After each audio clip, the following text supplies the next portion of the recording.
जय हिंद, राम राम। कैसे हैं सभी साथी? उम्मीद करती हूँ सभी साथी बहुत ही बढ़िया होंगे। साथियों, जैसा कि आप सभी जानते हैं, आज से यूपी पुलिस कांस्टेबल के डीवीपीएसटी स्टार्ट हो चुके हैं। और सुबह ही मैंने वीडियो बनाकर बता दिया था आपको, जो इम्पोर्टेंट डॉक्यूमेंट्स थे वो बता दिए थे। लेकिन यहाँ पर और भी साथियों के बहुत सारे ज़्यादा कमेंट आ रहे हैं जो आगे जिनका डीवीपीएसटी है। बाकी आज सेंटर पर पूरे दिन क्या हुआ और किस तरह से बच्चों की हाइट भी कम बिठाई गई, तो उन्होंने आपत्तियां भी दर्ज की। आपत्तियां दर्ज करने के बाद उनके साथ क्या हुआ, कितने बच्चे सेंटर पर फेल हो रहे हैं और वेट में भी बच्चे निकाले जा रहे हैं। जी हाँ, जबकि लड़कियों का वेट मिनिमम 40 किलोग्राम वाला माना है, लेकिन 40 ग्राम भी लड़कियों का नहीं बैठ पा रहा है। तो यहाँ से सेकंड लिस्ट के भी चांसेस बन रहे हैं। तो कितने परसेंट चांस है सेकंड लिस्ट के?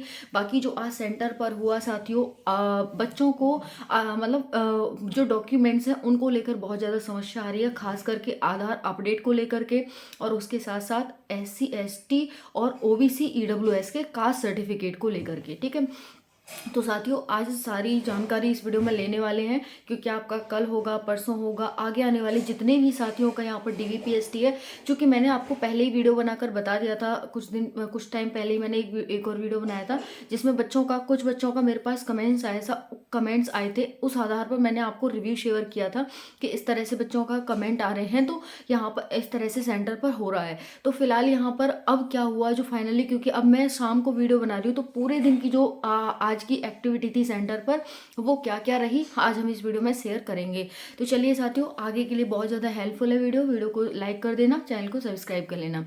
तो यूपी पुलिस कांस्टेबल 60,244 पोस्ट आज से फिजिकल स्टार्ट है, और आपके फिजिकल लंबे चलने वाले हैं, लंबे। ठीक है, क्योंकि मेरे पास साथियों के कमेंट आ रहे हैं कि मैम 5 फरवरी को मेरा डीवीपीएसटी है। जी हाँ, 20 जनवरी का मेरे पास कमेंट आया है और 5 फरवरी का भी मेरे पास कमेंट आया है। तो डीवीपीएसटी लंबे चलने वाले हैं, चूँकि आपकी भर्ती 60,244 है ना, और 1,70,000 समथिंग बच्चों को बुलाया गया है।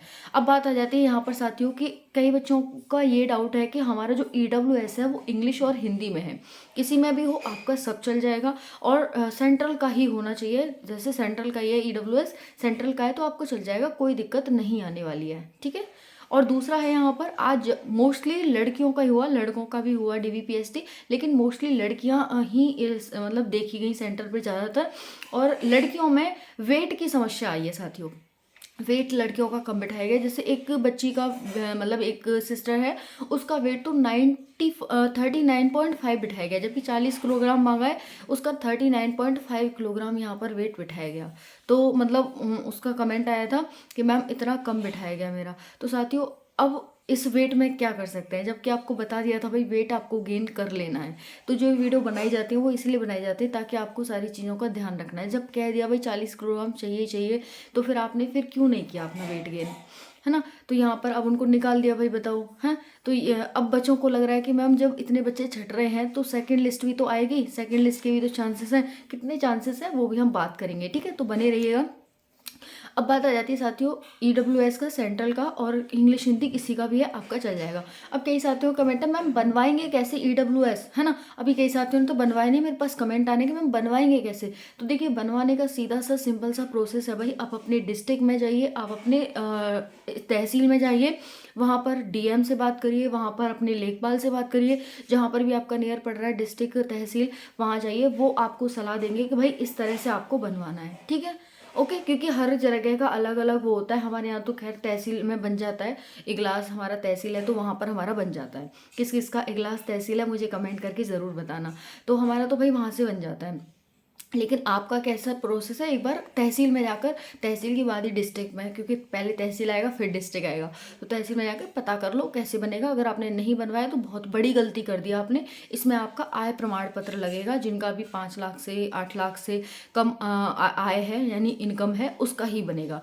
तो EWS का सर्टिफिकेट जिसने नहीं बनवाया वो बनवा लो अपने तहसील में जा करके। अब बात आती है OBC का कास्ट सर्टिफिकेट कितने पुराना होना चाहिए। देखिए, इन्होंने साफ साफ मेंशन किया है कि जो OBC का कास्ट सर्टिफिकेट है वो 1 अप्रैल 2023 से 16 जनवरी 2024 के बीच होना चाहिए। दोबारा सुनेंगे, 1 अप्रैल 2023 से 16 जनवरी 2024 के बीच का होना चाहिए। अब बात आती है कि क्या मैम उसके बाद का नहीं चलेगा क्या। भाई बिल्कुल चल जाएगा, अगर आपका उसके बाद का है तो वो भी चल जाएगा, बस उससे पहले का नहीं चलेगा, ये चीज़ ध्यान रखिएगा। अगर आपका 2023 से पहले का है तो वो नहीं चलेगा, तो इसीलिए आप आपका बनवा लीजिए, है ना। अब दूसरी बात आ जाती है कि मैम देखो, बच्चों की बहुत ज़्यादा गलती हुई है, इसमें कोई शक नहीं है कि बच्चों की गलती नहीं हुई। किसी के नाम में तो किसी के पापा के नाम में तो किसी का, मतलब कुछ ना कुछ बच्चे बहुत ज़्यादा कमेंट कर रहे हैं मेरे पास कि मैम किसी इसमें गलती हो गई, हमारी इसमें गलती हो गई। तो मैं सिंपल सी बात कहूँगी, अब देखो यूपी वाले तो मुफ्त में बांटते हैं कुमारी नाम, जैसे लड़कियों के नाम के आगे कुमारी तो मुफ्त में चलता है उनका, जैसे कि भाई इसी के लिए बैठे हैं वो कुमारी लगाने के लिए। मैंने यूपी से 10th किया है, मेरे नाम के आगे भी उन्होंने कुमारी लगा दिया, कुमारी प्रियंका शर्मा, ठीक है। तो क्या है, अब बच्चों को ये है कि मैम कुमारी, जबकि हमारे 10th में है, लेकिन 12th उन्होंने कहीं और से करी है, या फिर आधार कार्ड में उनकी कुमारी नहीं है, तो उनको ये दिक्कत है कि ऐसे तो हमें निकाल देंगे बाहर। तो बिल्कुल सही बात है आप सभी की, तो इसके लिए आप सभी एफिडेविट बनवा लें, ठीक है। एफिडेविट भी आपका तहसील से ही बनेगा, तहसील में जाकर अपना एफिडेविट बनवा लें कि ये बंदा और ये बंदा एक ही है भाई, ठीक है। तो बना देंगे, उसको आप ले जाइए, क्योंकि साथियों एफिडेविट बनवाना बहुत ज़रूरी है। अगर आप एफिडेविट नहीं बनवाएंगे, बिना एफिडेविट के चले जाएंगे, तो आपको दिक्कत हो जाएगी वहाँ पर, ठीक है। उन्हें बिल्कुल एक एक नाम, क्या एक एक अक्षर, लेटर, सब कुछ चेक कर रहे हैं, छोटा बड़ा भी चेक कर रहे हैं कि ये छोटा लग रहा है, आपका बड़ा लग रहा है। और आप आधार अपनी 10th की मार्कशीट को मानेंगे, जैसा आपकी 10th की मार्कशीट में सभी डॉक्यूमेंट्स में आपका वैसा ही होना चाहिए। अब बात आ जाती है 2 ID कार्ड की, तो कि 2 ID होनी चाहिए, क्या मैम 2 ID ले जाना जरूरी है? साथियों 2 ID ले जाना, अगर आपके पास है तो आप ले जाइए, शौक से ले जाइए, है तो ले जाइए, अगर नहीं है तो नहीं ले जा पाएंगे तो एक ही ले जाइए, ठीक है। अगर है तो 2 कम से कम ले जाना, और मोस्टली तो सबके पास होंगी, या तो ड्राइविंग लाइसेंस होगा भाई आपके पास, अगर ड्राइविंग लाइसेंस नहीं है तो आपके पास पैन कार्ड होगा, पैन कार्ड ले जाइए, है ना। तो ये सब आप ले जा सकते हैं, पैन कार्ड ले जाओ, चाहे वो ले जाओ, अपना आधार कार्ड तो मस्ट है ही, वो तो लेके ही जाना है, ठीक है। बाकी आपका जो हाइट की बात आती है कि भाई हाइट कैसे मेज़र हो रही है, तो हाइट मोस्टली मैनुअल से ही मेज़र हो रही है, और आज लगभग सभी जितने भी सेंटर थे सब पर मैनुअल से ही चेक हुई है, यानी जो नॉर्मल मशीन होती है, डिजिटल से चेक नहीं हुई। अब बच्चे कह रहे हैं कि मैम डिजिटल से चेक होता तो बिल्कुल एग्जैक्ट होता, अच्छा होता, यहाँ पर कम बिठाई जा रही है हाइट। ऐसा कुछ भी नहीं है साथियों, वो बिल्कुल भी आपकी हाइट को कम नहीं बिठाएंगे, उनसे आपको कोई भी दुश्मनी नहीं, उनको काम दिया गया आपको सेलेक्ट करने का, आपके हाइट चेस्ट मेज़र करने का, तो वो वहाँ पर अपनी तरफ से कुछ भी ऐसा नहीं कर सकते कि नहीं आपकी कम बिठा रहे हैं, वो अपनी तरफ से ऐसा कुछ भी नहीं कर रहे। बाकी हाँ, फिर भी आपको शंका होती है तो वहाँ पर आपत्ति भी दर्ज हो रही है, आप आपत्ति दर्ज करिए, तुरंत की तुरंत आपका निपटारा होगा आपत्ति का, और फिर दोबारा से आपकी हाइट मेज़र की जाएगी, ठीक है। समझ में आ गया आप सभी को? तो उसी दिन आपको अपना आपत्ति दर्ज करनी है, ऑब्जेक्शन उठाना है, ये नहीं है कि उठा देंगे, कोई ऑनलाइन आपत्ति दर्ज नहीं हो रही, आपको वहीं वहाँ पर बैठे होंगे अधिकारी, उनसे ही बोलना है कि सर मेरा ऐसे ऐसे ये किया है। बाकी आपके पास कोई प्रूफ हो तो आप वो दिखा सकते हैं, ठीक है। तो आपकी ज़रूरी यहाँ पर 2 बार हो जाएगी। अब ऐसा नहीं है कि आप मतलब सभी ये बोलने लगो कि नहीं नहीं मेरी तो दोबारा चेक करवाओ, दोबारा चेक कराओ, वो नहीं। आप तभी यहाँ पर आपत्ति दर्ज कर सकते हो जब आपको लगता है कि नहीं मेरी उस वैकेंसी में तो पूरी थी, यहाँ पर ऐसे कम क्यों बिठा दी, ठीक है। तो आप जो करवा सकते हैं। और दूसरा है हाइट, काफ़ी बच्चों की कम बिठाई है, जैसे कि किसी में 1 सेंटीमीटर 1 इंच का वो कर दिया, किसी में 2 इंच का, इस तरह से यहाँ पर हाइट थोड़ी कम बिठा रहे हैं।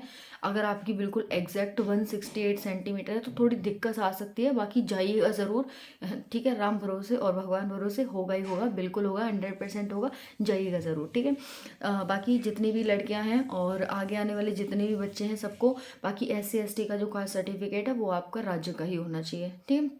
और एफिडेविट जरूर बनवा लो, कोई भी दिक्कत समस्या है छोटी से छोटी एफिडेविट लेकर जाओ, ठीक है। बाकी आपके डॉक्यूमेंट्स कुछ इस प्रकार हैं, आपका एप्लीकेशन फॉर्म, आपका एडमिट कार्ड, आपका आधार कार्ड, आपकी 10th की मार्कशीट, आपकी 12th की मार्कशीट, और आपका EWS SC ST OBC का कास्ट सर्टिफिकेट, और उसके बाद साथियों आप सभी का डोमिसाइल अगर आप किसी भी स्टेट से हैं आपको डोमिसाइल लेकर ही जाना है, ठीक है। बिना डोमिसाइल के नहीं होगा, किसी स्टेट से हैं डोमिसाइल ज़रूरी है आपका, ठीक है।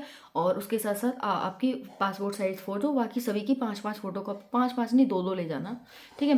बाकी मैंने शेयर कर ही दिया क्या क्या कैसे कैसे है। अब बात आती है कि अगर आपका OBC का कास्ट सर्टिफिकेट डेट के अंदर नहीं हुआ तो आप जनरल में काउंट हो सकते हैं, ये चीज़ ध्यान रखिएगा, ठीक है। पहले ही बता रही हूँ इस चीज़ को, इसीलिए EWS का OBC का कास्ट सर्टिफिकेट बनवा लो भाई, ना ये चीज़ कहने में बिल्कुल देर नहीं लगेगी कि आपका ये गलत है और हम आपको जनरल में काउंट कर रहे हैं, ठीक है।